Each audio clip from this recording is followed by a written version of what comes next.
Dia tahu mana yang terunggul, terbaik.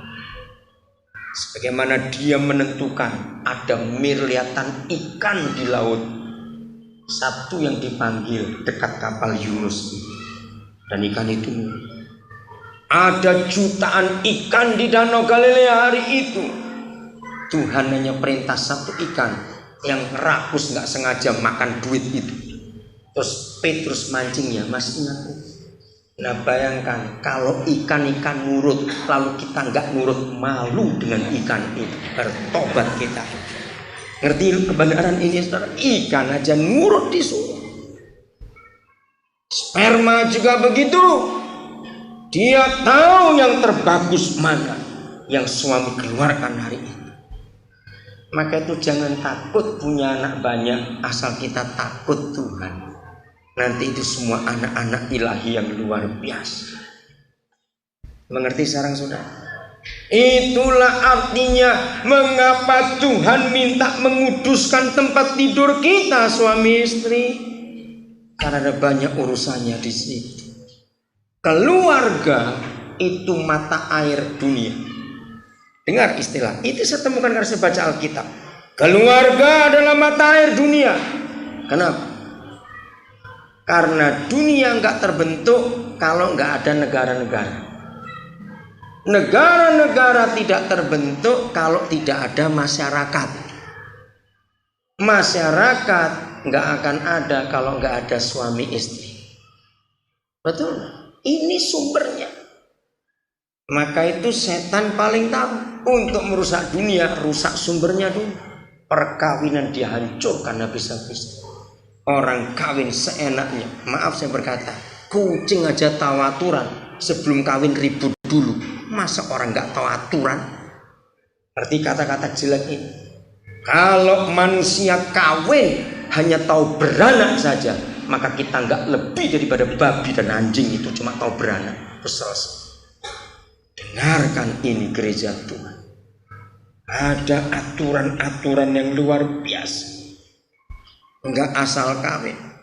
Waktu tolong hamba-hamba Tuhan jangan kawinkan orang yang cuma datang seminggu lalu minta kawinmu depannya. Jangan. Teliti dulu minimal 3 bulan. Itu paling cepat. Jangan kurang dari itu. Karena apa? Risikonya besar. Yang lahir siapa dari perkawinan itu nanti? Jelas? Maka itu tempat tidur itu kudus. Luar biasa. Tuhan menginginkan kebenaran ini dinyatakan. Nah kalau dari tempat tidur sudah beres saudara, maka keluar kamar kita suami istri otomatis beres. Ayo renungkan. Kapan kita marahan suami istri? Maaf saya berkata apa adanya, pasti ketika urusan tempat tidur gak beres. Setiap suami istri yang urusan tempat tidurnya gak beres, pasti gak beres hidup keluarganya. Ya atau tidak? Coba jawab. Karena itu masalahnya di situ. Jadi bereskan tempat tidur kita, karena ada Yesus hadir di situ, Raja segala raja. Nah lalu kalau rumah tangga beres akan hasilkan apa? Inilah calon-calon pembentuk masyarakat. Ada apa di rumah? Gak main-main. Ulangan pasal 6 dan bahas ayat ini sekarang. Saudara mengagumkan pasal ini. Saya seorang pendidik. Tuhan pakai saya mendirikan banyak sekolah, dan ayat ini yang jadi acuan dan andalan kami. Ayat 6 mulai sampai yang ke-8. Ulangan 6 ayat 6 sampai yang ke-7 dulu. Apa yang kuperintahkan kepadamu pada hari ini haruslah engkau perhatikan. Haruslah engkau mengapakannya? Mengajarkannya berapa kali? Berulang-ulang. Kepada siapa? Anak-anakmu. Kalau begitu ini perintah untuk siapa?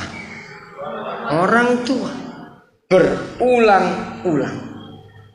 Nomor 2. Dan bagaimana?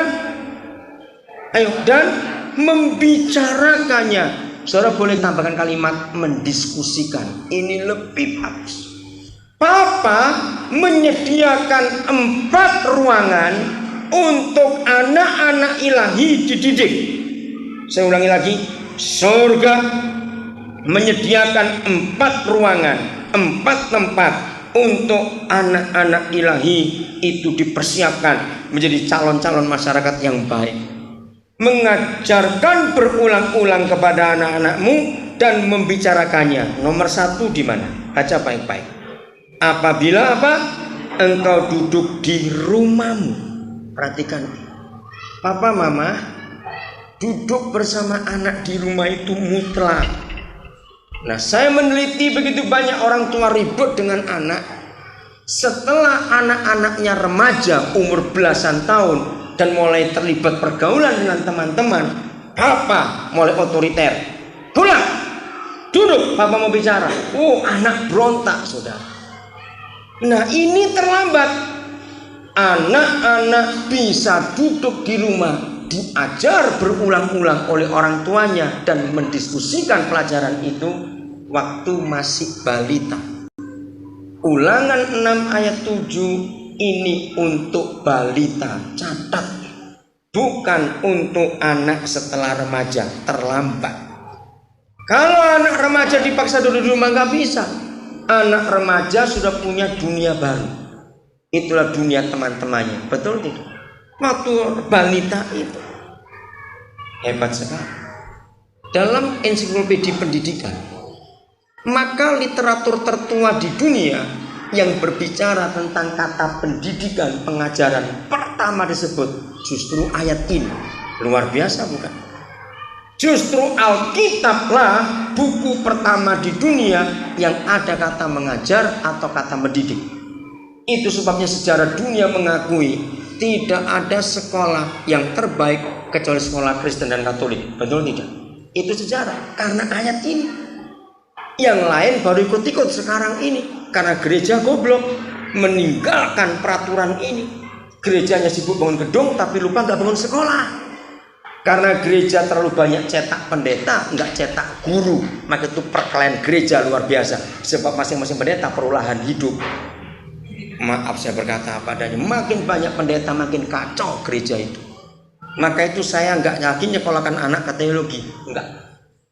Jadi guru atau jadi dokter, jadi ahli ini, ahli itu lebih bermanfaat untuk masyarakat. Yang kedua, ruangan mana yang disebutkan Tuhan? Baca baik-baik. Terus, ayo.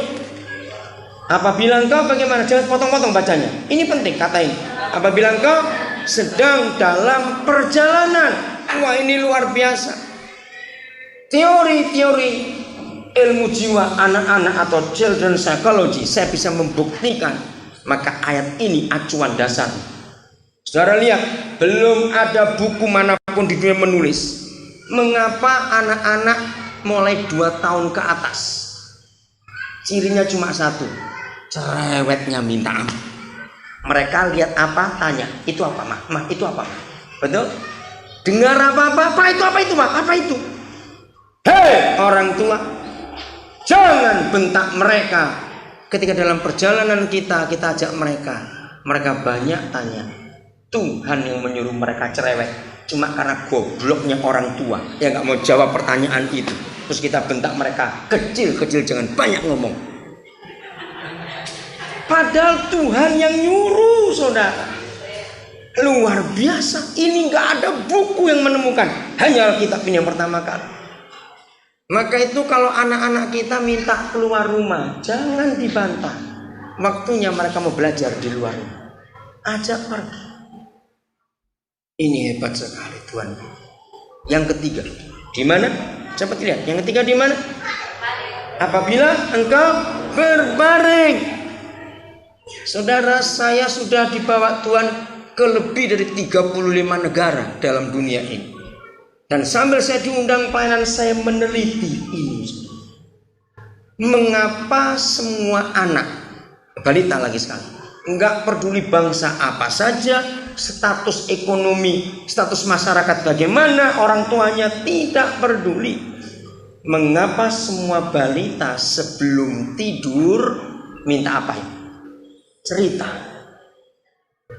Ditarik-tarik mamanya, papanya, omnya, siapa lagi. Masuk. Saya terharu dengan ayat ini.